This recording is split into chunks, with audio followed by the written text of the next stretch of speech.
the post show, and just to throw it back all the way on the prelim card, we had 2 New Haven guys, and I know that you guys aren't from New Haven, but I am, so I got to throw it up to Double MB, Marissa the Spider Monkey, Messer Valencia. I mean, that's just a long name. She's Double MB. That's it. Spider Monkey is good at that. Go to Spider Monkey. I guess that is her nickname. Jeez.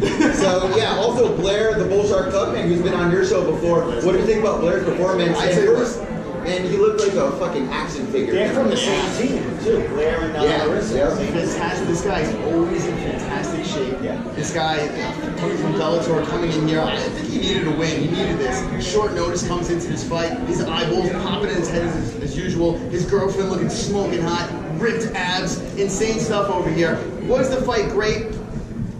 But Blair told me Tugman fight. Exactly. With the wrestling background, taking the first 2 rounds, he told me when he got extremely tired. He was just tired at the end, but got the win, needed the win, and he says he wants the belt now. So listen, Blair Tugman, coming from Bellator, I was talking to you about this. You know, the issue with Bellator, if you are not on the main card, they're not going to play your walkout music. They're not going to be paying you the best money. I think CES is a good fit. I was talking with his coaches, Andy Calandrelli, and he said, this is why we're here at CES. How do you think he's going to do here now that he has a win? You were kind of saying it's kind of like a homecoming party for him. Exactly. He's fought for CES in the past. CES, I mean, we talk about Bellator and all that, but CES is bringing their fighters and on the UFC. More eyes are coming on CES with Access TV. And I mean, you win here and you win on Access TV, you're getting eyes all over the world. So Brian Gerson, what did you think, on that prelim card, what fight stood out to you? There was a couple of really good ones. I think one of the best ones of the night easily was between the Jamaican Shamrock, Raz the Jamaican Shamrock Carlton versus Eric Lucky Strikes Beardhead. I know his name because he is part of Regional Fight Sports. When he's not fighting, he's one of my media guys here. So it's very exciting to see that fight.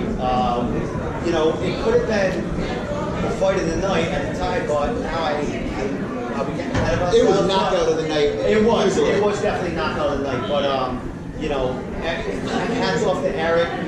And back and forth the entire time. He had that fight at one time, and then it went back and forth.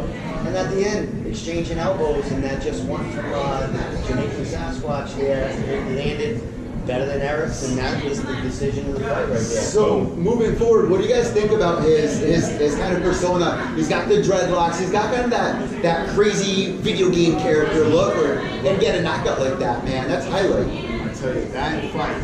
I haven't seen a heavyweight fight like that in a while. Anywhere. I was literally jumping out of my seat. My dick was hard. Can I say that? Yeah. Full of blood. I jumped out full of blood like this. I was like, holy shit. And then he came by afterwards and swung by my show for a sec. Nicest guy in the world. And I asked him, I was like, how does it feel to hit someone in an elbow like that and they just drop like a ton of bricks? And he goes, it's just part of the game. Nicest guy in the world, but god damn, he's a real player. 6'8". Adam Eric Rhode had a chin of iron. Yes, he hit shots in that first round.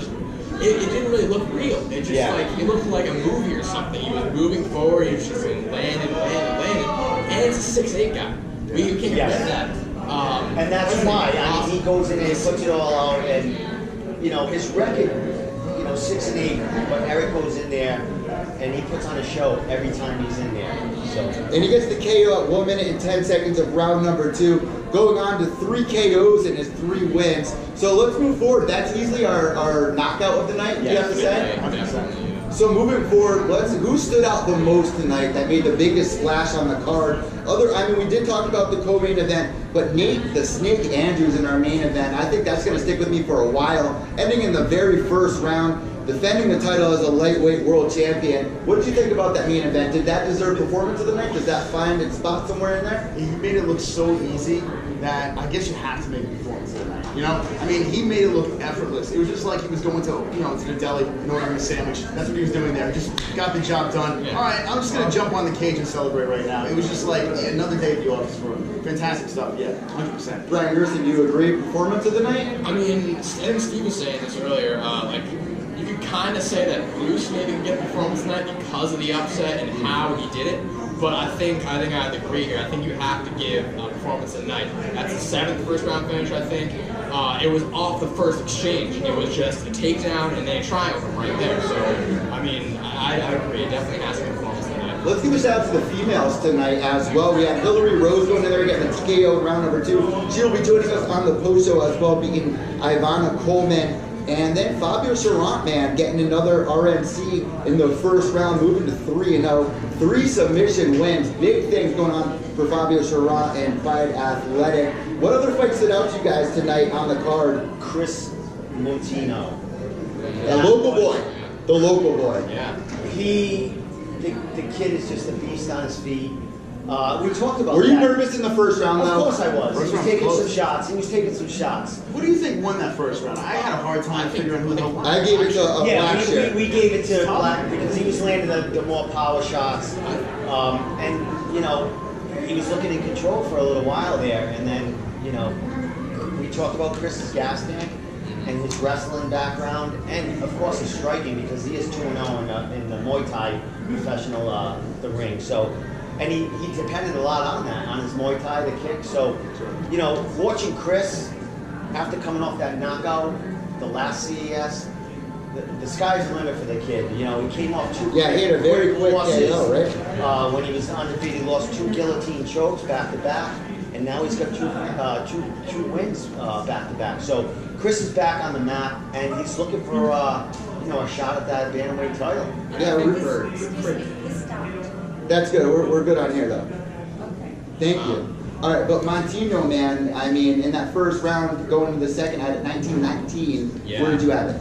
I think that's accurate. I think the first round was so close. I think what distinguished Blackshear winning that first round was Chris's eye. Very early in that round, Chris got hit with a shot right in the eye, and his just It looked like he got stung by a bee. Yeah, exactly. So I think it definitely was 19-19, but that first round was the closest of the fight. I think that maybe Blackshear kind of overexerted himself, tried to get that finish in the first round because he was landing so much. He was landing a lot on Chris in that first round, but I think that really told the rest of the story of the fight that first round. So that gets us to the last part of the show. We're going to rate the card 1 out of 10. 10 being the best, 1 being, you know, where does this land? And you got to remember, we are here at the live event, so we're feeling more of the emotion, more of the vibe. I think this had everything that we needed. You know, the finishes are what means most. I say this on every card. If your main event, co-main event aren't finishes, it's going to be hard to remember at the end of the day. We'll start with the legend at the end here. I'll tell you, this, I never stand out of my seat. You know, I'll cheer, I'll celebrate, but there were moments where I wanted to take You're a seat, Rogan a little and bit. I wanted to just crash, just throw it over someone's head. But it was fantastic. The card was absolutely fantastic. I can't give it a 10 because I don't think anything's really a perfect 10. Yeah. I'm going to give it a solid 8. Just because of the upset in the co-main event. I think that's what brought it over the top. The heavyweight fight, I was just like, I don't even want to watch anything anymore. I'm good. I'm good. I kind of felt that way too. I was kind of just like, it felt like you came and you were just like, you kind of came to your senses, like, oh, I kind of got what I needed here. Yeah, that was Clean up. a little bit. Knockout, Yeah. adversity. So 8 out of 10? But yeah, the co-main event brought me right back into the game, and I get 8 out of 10 to my score. Brian Gerson of MMA Sucka, where did you rate this? The first CES card that I got onto, I got Retro 2, so I guess I think I would have to go again with an 8, maybe around an 8.5. The prelims for me were very strong. There was a lot of finishes. There's a lot of great And that's really performances. important. Yeah, you need to have that. You need to establish that. Yeah, locked in. Yeah, exactly. 100%. It kind of slowed down at the beginning of the main card, but that was like the styles. When we talked about it's the style. Grinder wrestler. So and then Chris Martino was kind of second round was a little bit slow, but other than that, I mean, yeah, it was a great card. 8.5 for me, Jeff. I would say as far as the action and the fights itself, 8.5. These guys did. As far as the card up and down and what they provided, and we had two women fights on this card. That were phenomenal. We had a heavyweight fight on this card. We had That was a UFC knockout. 2 championship, belt fights on this card. And an upset. As far as a whole, as far as CES and grading them at what they brought today, I give them a 10. Oh my goodness! And what about what's the Star Spangled Banner or that lady? That was who sang? Yes, Chase. That was a good She is moment. amazing. That was She does the boxing. She does CES. I thought she was going a little She's Fergie amazing. for a second. I was like, she's holding that out for a little too long. And as far as Christine, when she sings the national anthem, it's different every time. Like she changes There's an it art up. to it. She really puts effort into it to make it something special for the fans that come here. So here we go, guys. Last but not least, I'm going to give it an 8-2. I think that falls into a fair play here. Once again, it's live. I wonder how the people at home feel. I can't wait to go back and look at the reactions. So I was live streaming during it, and the chat room towards the end, they were in. They were locked in. Yeah. And that means a lot for a regional card. Yeah. And to be on Access TV, have Pat Miletich, a legend of the game, be there, guiding you through the entire thing. It would be cool to look back on that. But being here, not having that, it had everything I needed for it to be an 8 out of 10. Last but not least, guys, let's give our tag. We'll start with MMA Holes here on here at the end.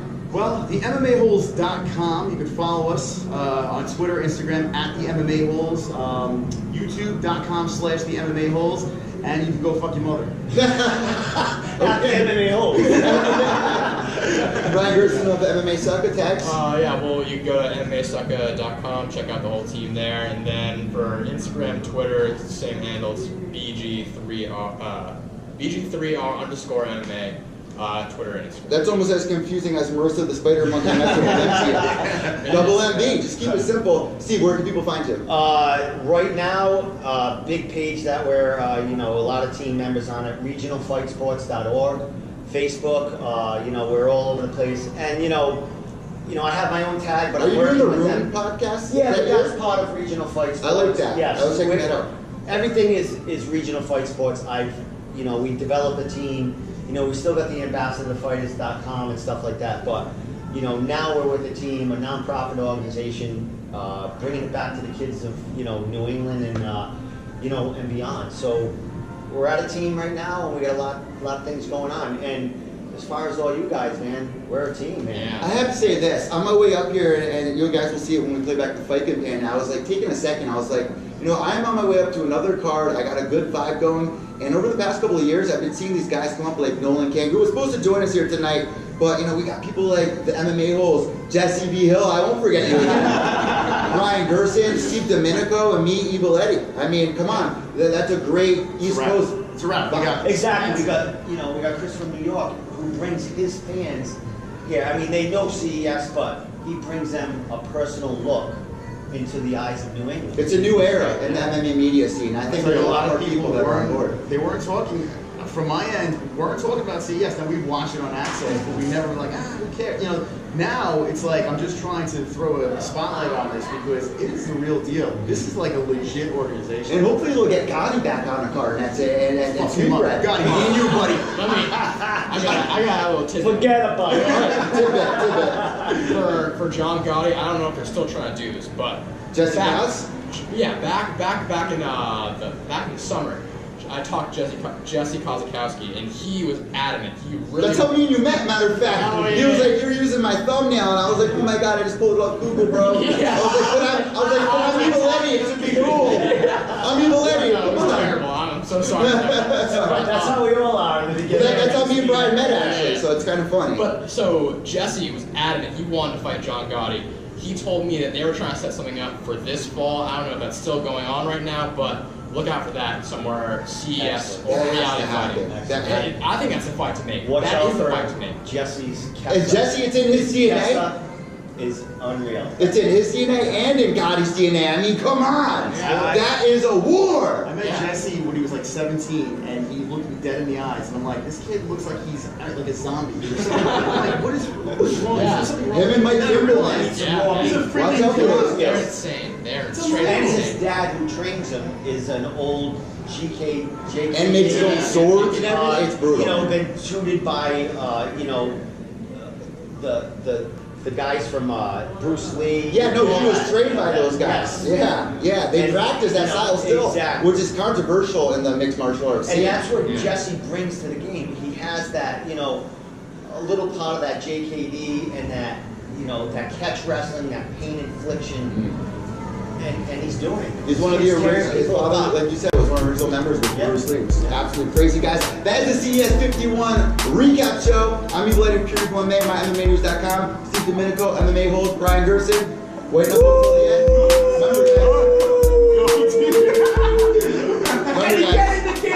Without evil, there's no purity.